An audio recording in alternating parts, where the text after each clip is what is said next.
Well, I'm back from Chattanooga, Tennessee in the 2025 PCA General Assembly.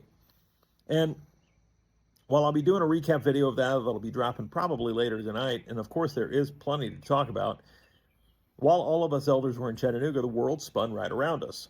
And probably the largest news piece that happened while I was gone was the New York City Democratic mayoral primary.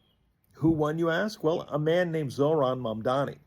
And he ran away with it, defeating former New York Governor Andrew Cuomo pretty handily. But who is Zohran Mamdani? Well, he's a Shia Muslim and a socialist.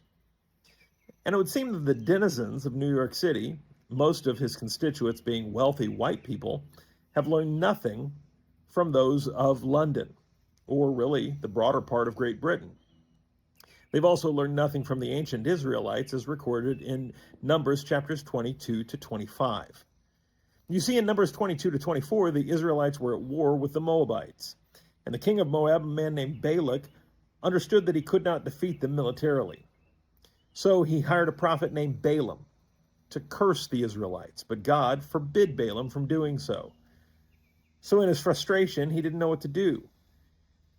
But we find in Numbers chapter 25 that the Israelites would do a great job of cursing themselves.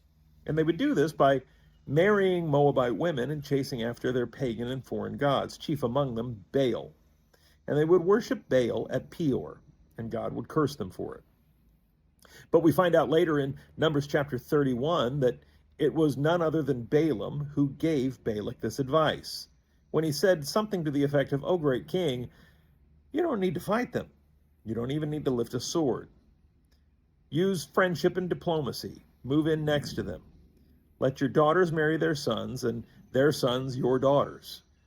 And then it will draw their hearts away from the God Most High, and they will chase after your pagan gods." Well, my friends, if we're not careful, that's exactly what the Muslims and the Hindus and the Buddhists and everyone else are doing as well. What 1400 years of jihad was unable to accomplish in the West because of men like Richard the Lionheart and Godfrey of Bouillon and Skanderbeg and El Cid and, well, men like John Hunyadi, who gave their treasure and their very blood to save the West from Muslimism.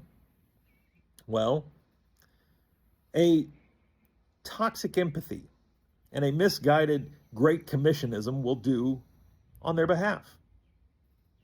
And if we're not careful, the Muslims will take everything. It's time for us to wake up.